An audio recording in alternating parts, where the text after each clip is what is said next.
વિદ્યાર્થી મિત્રો, આજે આપણે અભ્યાસ કરીશું કે કેવી રીતે બરાબર છે આપેલી સંખ્યા છે એને નાનામાં નાની કોઈ એક સંખ્યા વડે ગુણવાથી તે પૂર્ણ વર્ગ બને અને પછી ગુણ્યા પછી જે નવી સંખ્યા મળે છે તેનું વર્ગમૂળ કેવી રીતે શોધી શકાય. બરાબર છે. જેમ કે સ્વાધ્યાય 6.3નો દાખલા નંબર 5 છે. એમાં પહેલો દાખલો છે 252 કે 252ને નાનામાં નાની કઈ સંખ્યા વડે ગુણવાથી તે પૂર્ણ વર્ગ બનશે અને પછી એ ગુણ્યા પછી જે સંખ્યા મળશે એનું વર્ગમૂળ શું આવશે. બરાબર. તો સૌપ્રથમ આપણે 252ના અવિભાજ્ય અવયવ પાડીએ. 252 બેકી સંખ્યા હોવાથી 2 થી ભાગ ચાલશે. પહેલા આપણે 2 લખી દઈશું. અહીંયા છે 2, તો 2 એકા 2, 5 આપેલા છે તો 2 દુ 4 થી ભાગ ચાલશે. 5માંથી 4 જાય તો 1 વધશે. 1ને બગડો ભેગો કરશો 12 બની જશે. 2 છંગ 12. આ ટૂંકો ભાગાકારની રીત છે, જે કોઈને ના આવડતું હોય એ પાછળ કરી શકે છે. હજી 2 થી ભાગ ચાલશે. 2 છંગ 12, 2 તરી 6. હવે 63 છે, બેકી સંખ્યા નથી તો એનો 2 થી ભાગ ન ચાલે, 3 થી ચાલશે. અહીં લખી દઉં છું 3, 6 છે તો 3 દુ 6, 3ના ઘડિયામાં 2 આવે, 3 દુ 6, 2 આવે ત્યારે 6 આવશે. 3 એકા 3, હજી 3 થી ચાલશે. 3 સિત્તા 21 અને 7 એકા 7. તો અહીંયા આપણે જોયા છે કે આપણને 252ના અવયવ પાડતા 2 ગુણ્યા 2 ગુણ્યા 3 ગુણ્યા 3 ગુણ્યા 7 એવા અવયવ મળે છે, જેમાં 2 બે વાર આવે છે, 3 બે વાર આવે છે, પરંતુ 7 એક જ વાર આવે છે.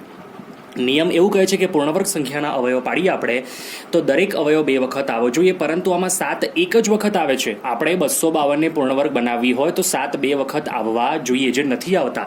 તો આપણે લખીશું કે અહીં 7 ફક્ત એક જ વાર આવે છે. અહીં 7 ફક્ત એક જ વાર આવે છે, માટે 252ને 7 વડે ગુણતા તે પૂર્ણ વર્ગ બને, કેમ કે પછી દરેક અવયવ 2 વાર થઈ જશે. બરાબર. તો આપણે એવું કામ કરીશું કે 252ને 7 વડે ગુણી દઈએ તો 252 ગુણ્યા 7 કરીશું. હવે સામે શું લખવાનું? ઉપર આપેલા છે એ જ અવયવ લખવાના છે આપણે, પણ એમાં હવે આપણે 7 કરી દઈશું 2 વાર, કેમ કે 252ના અવયવમાં 7 આપણે એકવાર ઉમેરી દઈશું. બરાબર. તો દરેક અવયવ થઈ ગયા છે 2 વાર. હવે 252 ગુણ્યા 7 કરીએ આપણે. 2 સિત્તા 14 ચોકડો વધી 1, 5 સિત્તા 35, 36 ચોકડો વધી 3, 2 સિત્તા 14, 14 ને 3 17. એટલે નવી સંખ્યા કઈ મળશે? 1764. અહીંયા આપણે લખીશું 2 ની 2 ઘાત, 3 ની 2 ઘાત, 7 ની 2 ઘાત. હવે આપણે શું કરીશું? 1764નું વર્ગમૂળ શોધીએ તો વર્ગમૂળમાં નાખીશું તો આપણે દરેક અવયવની 2 ઘાત હટાવી દઈશું. 2 ગુણ્યા 3 ગુણ્યા 7 થઈ જશે. 2 તરી 6, 6 સિત્તા 42. તો આપણા બંને જવાબ આવી ગયા કે 252ને 7 વડે ગુણતા તે પૂર્ણ વર્ગ બનશે. અને પછી 7 વડે ગુણ્યા પછી આપણને 1764 મળે. 252ના ઉપર અવયવ પાડેલા જ છે, એમાં 7 પછી બીજી વાર ઉમેરી દેવાનો, એટલે આપણી પાસે દરેક અવયવ 2 વખત થઈ જશે. એટલે 1764ના અવયવ થશે 2 ની 2 ઘાત, 3 ની 2 ઘાત, 7 ની 2 ઘાત, અને વર્ગમૂળ શોધતી વખતે આપણે 2 ઘાત ઉપર રિમૂવ કરી દઈશું, દૂર કરી, અને 2 તરી 6, 6 સિત્તા 42 કરી દઈશું. બરાબર છે. દરેક દાખલા આ રીતના આ પ્રમાણે થશે. હવે 180 આપેલું છે, આપણે 180ને નાનામાં નાની કઈ સંખ્યા વડે ગુણીએ તો તે પૂર્ણ વર્ગ બને એ આપણે શોધવું હોય તો આ બેકી સંખ્યા હોવાથી 2 થી ભાગ ચલાવીશું. બરાબર. 2 9 18, 0 નું 0. બરાબર. હજી 2 થી ચાલશે. 45 દુ 90 થાય છોકરાઓ, પણ 45 2 થી નહીં ચાલે, કેમ કે 45 બેકી સંખ્યા નથી, તો એ 3 થી ચાલશે. 15 તરી 45 થશે. 3 પંચા 15 અને 5 એકા 5. તમે જોઈ શકો છો કે 180ના આપણે જે અવયવ પાડ્યા તો અવયવ મળ્યા છે 2 ગુણ્યા 2 ગુણ્યા 3 ગુણ્યા 3 ગુણ્યા 5. અહીં પણ એવું થયું કે 2 વખત આવી ગયા છે, 3 2 વખત, પણ 5 કેટલી વખત આવ્યા છે? એક જ વખત. જો 180 પૂર્ણ વર્ગ બનવા જોઈએ તો એના માટે કેટલી વાર આવવા જોઈએ? 5 પણ 2 વાર આવવા જોઈએ. તો આપણે લખીશું કે અહીં 5 ફક્ત એક જ વાર આવે છે, માટે 180ને 5 વડે ગુણી દઈએ આપણે, ગુણતા તે પૂર્ણ વર્ગ બને. તો આપણે ગુણી દઈશું તો 180 ગુણ્યા 5 કરીશું. સામે 180ના જે અવયવ છે એના એ ફરીથી લખીશું જે ઉપર લખ્યા હતા એ, અને 5 હવે કેટલી વાર કરી દઈશું? 2 વાર, કેમ કે 180ને 5 વડે ગુણ્યું છે તો અવયવમાં 5 એક વખત આવી જશે બીજી વાર. તો દરેક અવયવ હવે 2 વખત થઈ ગયો છે. 180 ગુણ્યા 5 કરશો કેટલા આવશે? 918. 95 ની પાછળ એક શૂન્ય લગાવી દેશો અને અહીંયા લખશો તમે 2 ની 2 ઘાત, 3 પણ 2 વાર છે, 3 ની 2 ઘાત અને 5 ની 2 ઘાત. હવે તમારે 900નું વર્ગમૂળ શોધવું હોય તો તમે ઉપરથી 2 ઘાત દૂર કરીને અવયવ લખો. 2 ગુણ્યા 3 ગુણ્યા 5, તો 2 તરી 6 અને 6 પંચા થઈ જશે 30. તો 900નું વર્ગમૂળ આવે 30. એટલે 180ને 5 વડે ગુણતા એ પૂર્ણ વર્ગ બનશે. અને ગુણ્યા પછી 5 વડે ગુણ્યા 5, 180 ગુણ્યા 5 900 આવશે, અને 900નું વર્ગમૂળ કેટલું આવશે? 30 આવશે. એના પછીનો ત્રીજો દાખલો છે 1008. બરાબર, તો 1008ને નાનામાં નાની કઈ સંખ્યા વડે ગુણવાથી તે પૂર્ણ વર્ગ બને. સૌપ્રથમ આપણે એના અવયવ પાડીશું. તો 1008 છે, બેકી સંખ્યાઓથી 2 થી ભાગ ચાલશે. લખી તો 2, 10 સાથે લેવાના, 2 પંચા 10 થશે, 0 નું 0, 2 ચોક 8. હજી 2 થી ભાગ ચાલશે, લખો 2, 5 છે તો 2 દુ 4 થી ભાગ ચલાવો, 5 માંથી 4 જાય 1 વધે, 1 ને બાજુનું 0 ઉમેરો 10 થાય, 2 પંચા 10, 4 આવ્યા તો 2 દુ 4. હજી 2 થી ચાલશે, 2 એકા 2, 5 ના આવે મેના ઘડિયામાં પણ 2 દુ 4 થી ભાગ ચલાવો, 2 દુ 4 થાય, ઉપર 5 હતા, 5 માંથી 4 જાય 1 વધે, 1 ને બગડો 12 થાય, 2 છંગ 12. હજી 2 થી ચાલશે, 2 છંગ 12, 2 તરી 6. હવે 2 થી નહીં ચાલે કેમ કે 63 છે એ બેકી સંખ્યા નથી, એકી સંખ્યા. 3 થી ચાલશે, 21 તરી 63 થાય, 3 સિત્તા 21 થાય, 7 એકા 7 થશે. તમે જોશો કે અહીં 1008ના આપણે જે અવયવ પાડ્યા છે એમાં 4 વખત આવી ગયા છે 2, અને 3 આવ્યા છે 2 વખત, અને 7 આવ્યા છે 1 જ વખત. નિયમ એવું કહે છે કે પૂર્ણવર્ગ સંખ્યાના અવયવ પાડશો દરેક અવયવ બબેના જૂથમાં આવવો જોઈએ, પરંતુ અહીંયા 7 કેટલી વખત આવે છે? 1 જ વખત. એટલે 1008ને જો પૂર્ણવર્ગ બનાવવા હોય તો 7 કેટલી વખત આવે જોઈએ? 2 વખત. મતલબ 7 એક વખત ખૂટે છે. તો પહેલા તો આપણે લખીશું કે અહીં 7 એક જ વાર આવે છે, માત્ર એક જ વાર આવે છે. આપણે જોઈએ 2 વાર. તો આપણો જવાબ આ જ આવશે કે માટે 1008ને 7 વડે ગુણવાથી અથવા ગુણતા તે પૂર્ણ વર્ગ બની જશે. તો આપણે એને ગુણી દઈશું. બરાબર છે, તો 1008 ગુણ્યા 7 લખીશું. સામે ઉપર 1008ના જે અવયવ પડ્યા હતા ઉપરના એના એ જ લખવાના બધા, પણ એમાં હવે 7 કેટલી વખત લખી દેવાનો? 2 વખત, કેમ કે આપણે 1008ને 7 વડે ગુણી દીધા છે. તો બબેનું જૂથ થઈ ગયું. હવે દરેક અવયવ 2 વખત થઈ ગયું છે. અહીં તમારે 1008 ગુણ્યા 7 કરવું પડશે. 8 સીધા 56 નો છગડો વધી 5 આવશે. અહીંયા 5 થી 0, 1 સીધા 7. ટૂંકમાં તમે ગુણાકાર કરશો 1008 ગુણ્યા 7, 7056 આવશે. આ તમે લખશો 2 ની 2 ઘાત, અહીંયા પણ લખશો 2 ની 2 ઘાત, પછી લખશો 3 ની 2 ઘાત અને 7 ની પણ 2 ઘાત. હવે તમે 7056નું વર્ગમૂળ શોધશો ત્યારે તમારે ઉપરથી 2 ઘાત રિમૂવ કરીને માત્ર એક જ વાર અવયવ લખવાનો. 2 એકવાર, 2 એકવાર, 3 એકવાર અને 7 એકવાર.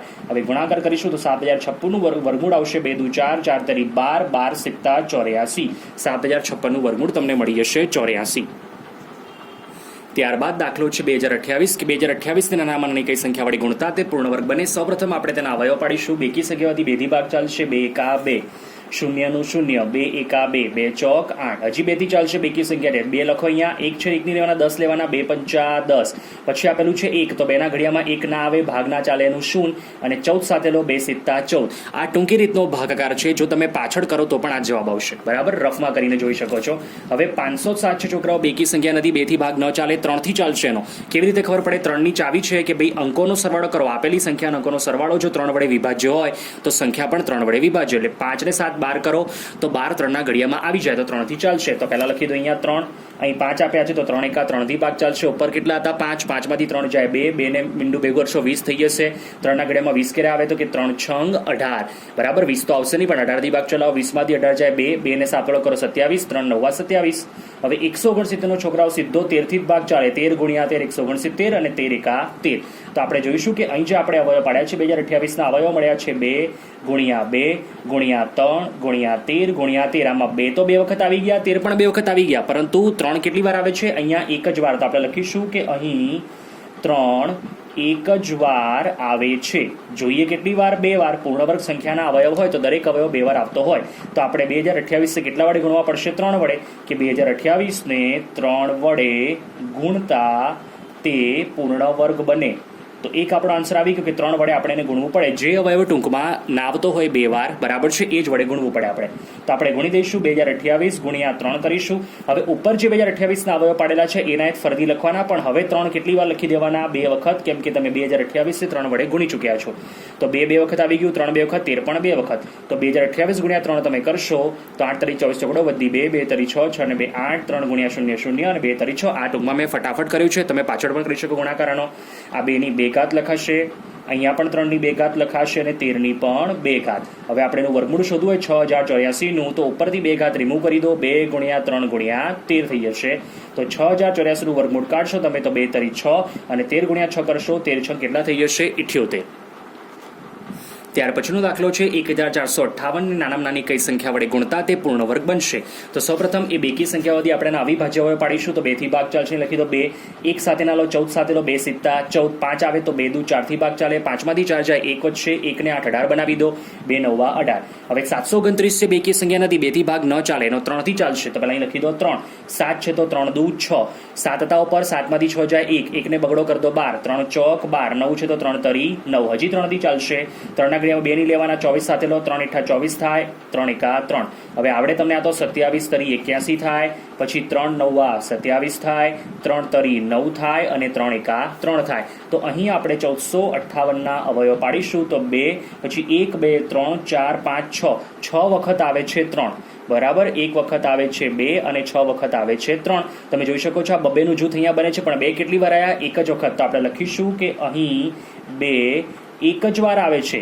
જો 1458 પૂર્ણ વર્ગ હોય અથવા પૂર્ણ વર્ગ બનાવવી હોય તો 2 વખત આવવા જોઈએ. તો આપણે લખીશું કે માટે 1458 ને 2 વડે ગુણતા તે શું બની જશે? પૂર્ણ વર્ગ સંખ્યા બની જશે.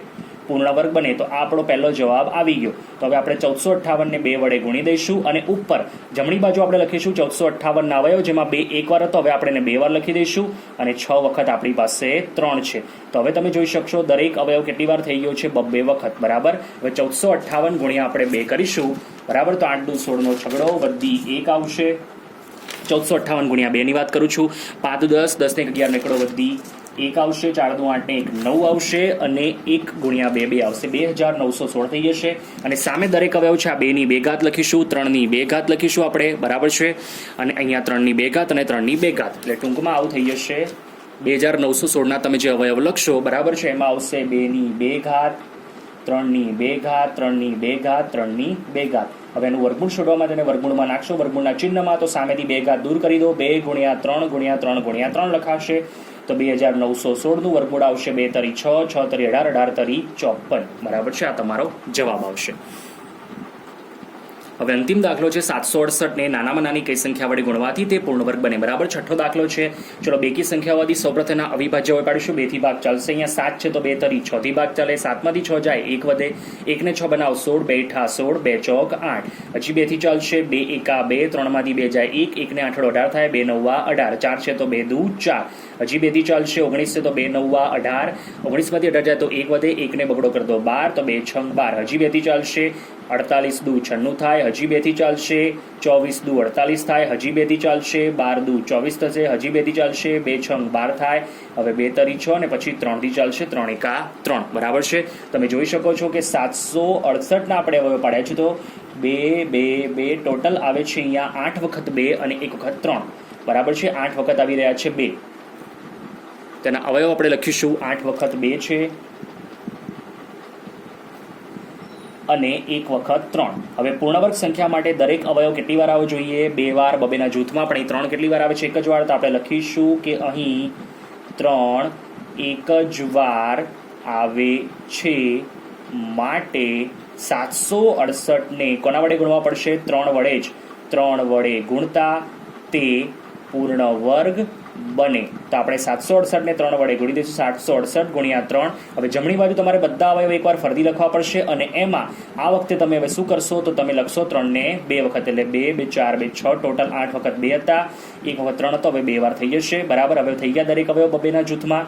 તો આપણે સીધું જ હવે આમાં હું તમને વર્ગમૂળ શોધીને બતાવી દઉં છું કે 768નું આ 2 ની 2 ઘાત છે, આપણે 1 જ વાર 2 લઈશું, આમાંથી પણ 1 જ વાર 2 લઈશું, આમાંથી પણ 1 જ વાર 2, આમાંથી 1 વાર 2 ને આમાંથી 1 વાર 3.